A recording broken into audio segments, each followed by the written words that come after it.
కొన్ని రోజుల్లో ఉక్రెయిన్ను లొంగదీసుకుంటామంటూ ప్రగల్భాలు పలుకుతూ యుద్ధం మొదలుపెట్టిన రష్యా ఇప్పుడు సైనికులు లేక విలవిలలాడుతుంది. వారికి అనుకూలమైన దేశాల నుంచి సైనికులను తీసుకుంటుంది. మరోవైపు భారతదేశానికి చెందిన యువకులను ఉద్యోగం పేరుతో పిలిచి యుద్ధంలో దింపి చిత్రహింసలు పెట్టిన ఘటనలు కూడా చూసాం. ఇప్పుడు రష్యా మరో దారుణానికి పాల్పడింది. తమకు యుద్ధంలో సహాయం చేయడానికి వచ్చిన మరో దేశ సైనికుల ముఖాలను గుర్తుపట్టకుండా కాల్చేసింది. రష్యా ఎందుకు ఇలా చేసింది? ఇంతకీ ఆ సైనికులు ఏ దేశానికి చెందినవారు? ఈ మారణ హోమం వెనుక ఉన్న కథ ఏంటి?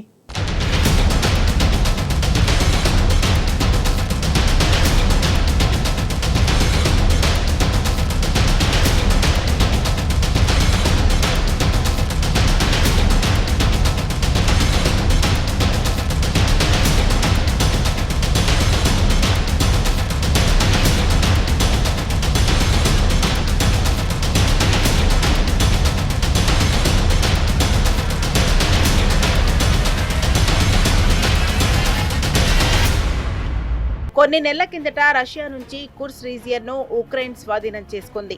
అక్కడ ఇప్పుడు మళ్లీ పట్టు బిగించేందుకు పుతిన్ సేనలు ప్రయత్నాలు చేస్తున్నాయి. అలా యుద్ధంలో పలువురు సైనికులు చనిపోతుండగా వారిని పాతిపెట్టడానికి ముందు ముఖాలను కాల్చివేస్తున్నట్టు తెలుస్తోంది. వీటికి సంబంధించిన వీడియోలను జెలెన్స్కీ ఎక్స్ లో పోస్ట్ చేశారు. వీటిలో ఉత్తర కొరియా సైనికులను కాల్చినట్టు కనిపించింది.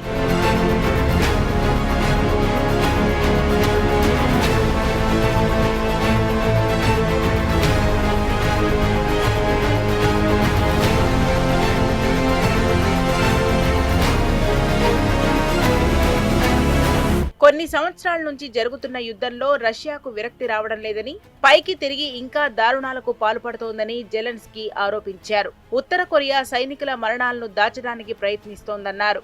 కారణం లేకుండా ఉత్తర కొరియా సైనికులు పుతిన్ తరపున పోరాడుతున్నారని, చివరకు రష్యా వారికి అవమానాన్నే మిగిల్చుతోందని అన్నారు. ఇదొక పిచ్చి ప్రయత్నమని, దీనిని ఆపాలని కోరారు.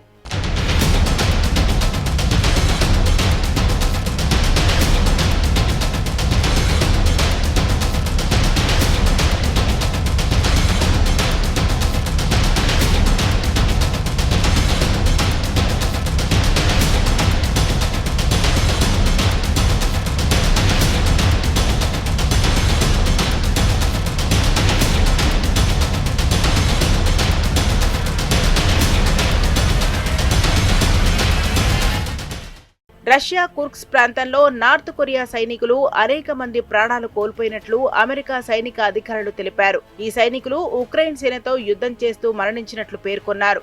అమెరికా అధికారికుల ప్రకారం నార్త్ కొరియా సైనికులు కొన్ని వందల మంది మరణించారు. ఈ సైనికులు యుద్ధంలో పోరాడడంలో అనుభవం లేని కొత్త భర్తీ చేసిన సైనికులు కావచ్చు.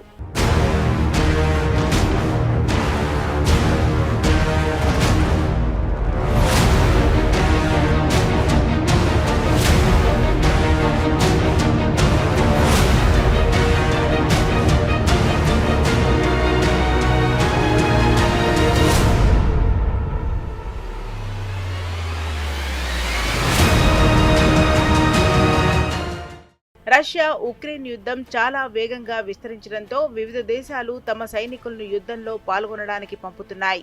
ఈ పరిణామంలో నార్త్ కొరియా కూడా తన సైనికులను ఉక్రెయిన్ సేనతో పోరాడడానికి కుర్స్క్ ప్రాంతంలో పంపించింది. ఈ సైనికులు చాలా మంది శిక్షణలో భాగంగా యుద్ధంలో పాల్గొంటున్నారని, కానీ వారి యుద్ధ అనుభవం చాలా తక్కువని తెలుస్తోంది.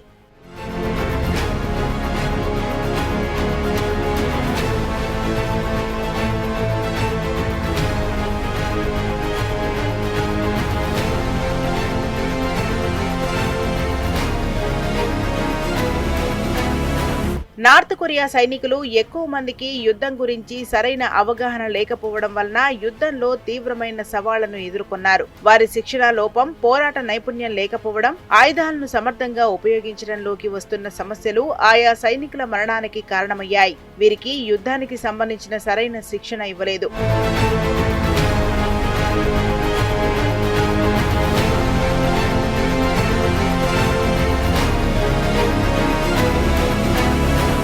ఈ ప్రమాదం ఉక్రెయిన్ సేనకు కొంత లాభం చేకూర్చిందని భావిస్తున్నారు. అనుభవం లేని నార్త్ కొరియా సైనికులతో పోరాడడం ఉక్రెయిన్ సేనకు సులభమైంది. ఇంకా ఈ సంఘటన యుద్ధంలో శిక్షణ లేకపోవడం ఎంత ప్రమాదకరమో చూపిస్తోంది. అమెరికా అధికారులు ఈ సంఘటనపై మరింత సమాచారం సేకరిస్తున్నారు.